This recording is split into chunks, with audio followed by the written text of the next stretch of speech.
I was working the front desk at a hotel in Amsterdam when an American man checked in and immediately asked where he could rent a car. I told him most people bike or use trams since the city center doesn't really need cars. He looked at me like I'd suggested he ride a horse. "That's ridiculous," he said. "How do people get groceries? How do they go to work?" I explained that bikes work perfectly fine for groceries, and most people live close to work or take transit. He shook his head. "In America, we value independence. That's why we have cars. You guys should really invest in parking lots."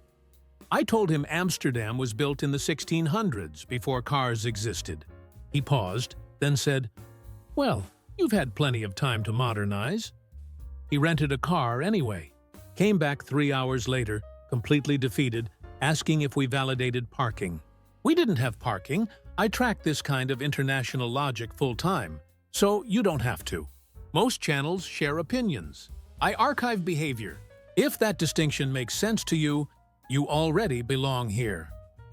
The next day, a woman asked why our address didn't have a zip code. I explained we use postal codes in the Netherlands. She said that was confusing and asked if I could just convert it to a zip code for her Amazon delivery. I told her that's not how international mail works. She said Amazon has same-day delivery in America, so they should figure it out. And that was just Tuesday. I was working as a pharmacist in Oslo when an American tourist came in asking for Advil. I told him we had ibuprofen, which is the exact same medication. He frowned and said, "No, I need Advil specifically. It's the only thing that works for me." I explained that Advil is ibuprofen, just a brand name. He pulled out his phone and Googled it, read for a moment, then looked up triumphantly. "See? It says here that ibuprofen is the generic version. I don't want generic. I want the real thing."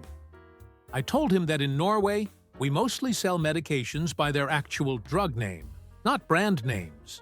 He asked if that was legal. I said yes, I'm a licensed pharmacist.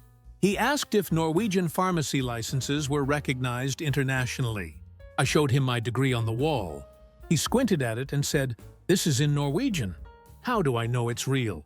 I told him he could call the Norwegian Health Authority if he wanted. He asked if they spoke English.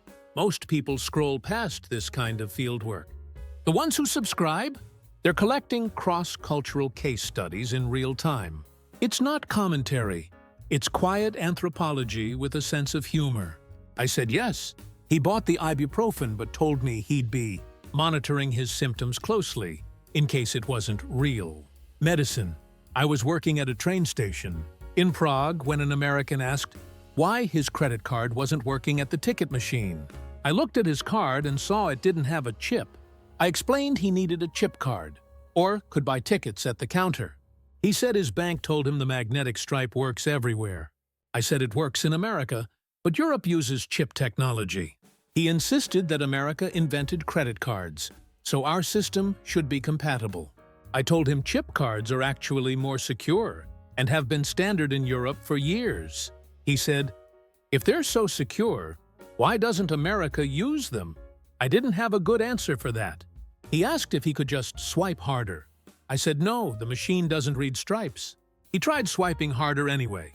Then he asked if I could manually type in his card number. I told him that's not how train tickets work.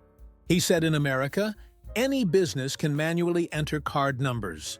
I explained that's a security risk and we don't do that. He paid cash but asked for a receipt in case this is a scam. The ticket was $2. Was working at a post office in Berlin when an American woman wanted to mail a package to Ohio. I told her it would cost 45 euros. She gasped and said that was outrageous. I explained it's international shipping, it's heavy, and it's going across an ocean. She said in America, shipping across the whole country costs maybe $15. I told her Germany is much smaller than America, so international rates are different. She asked why we couldn't just use American postal rates since everyone uses dollars anyway. I told her we use euros in Germany. She said she knew that, but the dollar is stronger, so we should accept it for a better deal. I explained that's not how currency works. She asked to speak to the postmaster. I told her I was the supervisor on duty. She asked if there was an American post office nearby, maybe on a military base. I said military mail is only for military personnel. She asked if she could become military personnel just for the shipping rate. I told her no. She left the package and said she'd email the embassy about our price gouging. I was working as a museum guide in Tokyo when an American man interrupted my tour to ask why all the signs were in Japanese.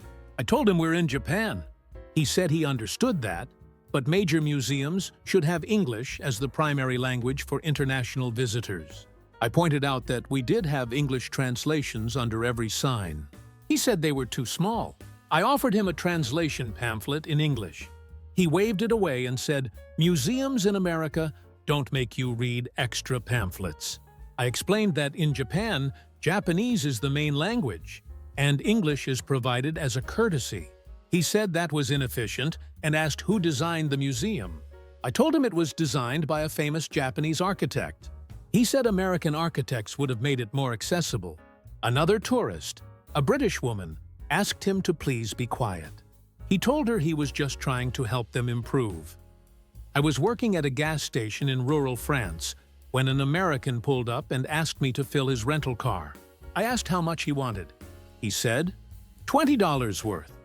I told him we use euros and sell gas by the liter, not the gallon.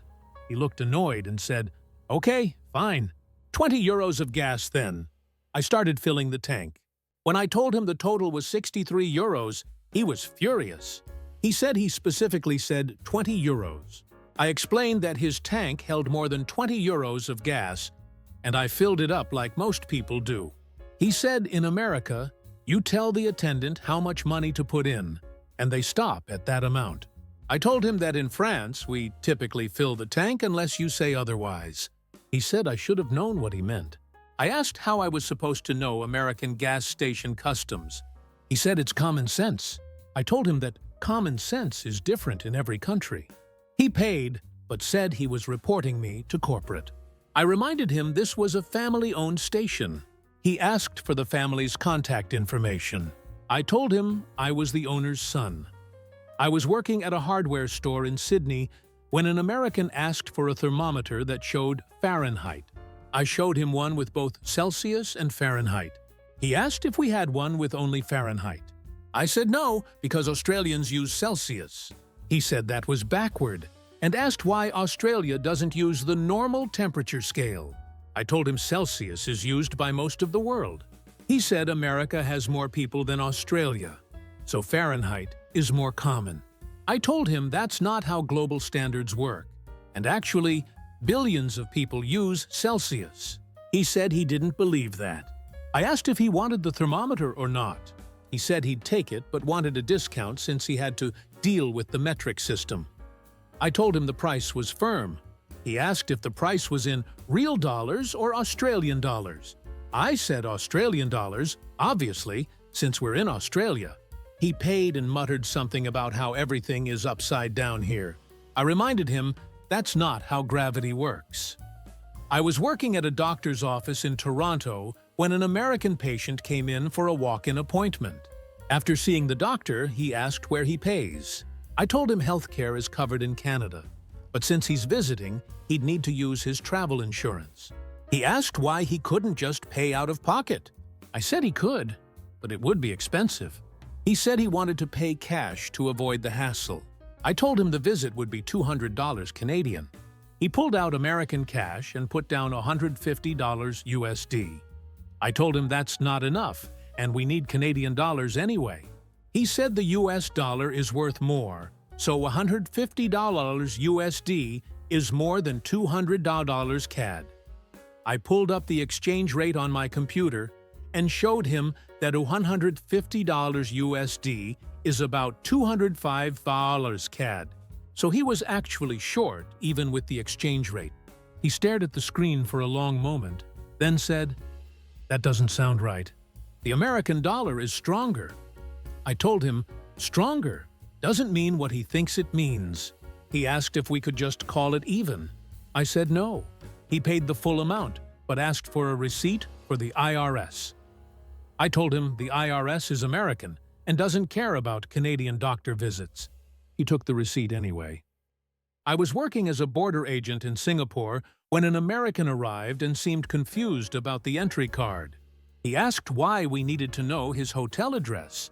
I explained it's standard immigration procedure in Singapore. He said in America, they don't ask for that much information. I told him he's not in America anymore.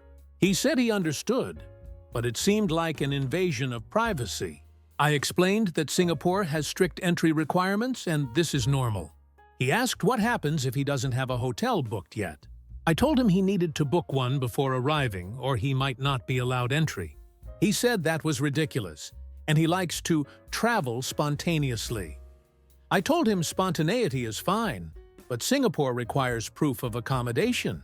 He asked if he could just write down any hotel name. I said no, we verify. He seemed shocked and asked if this was legal.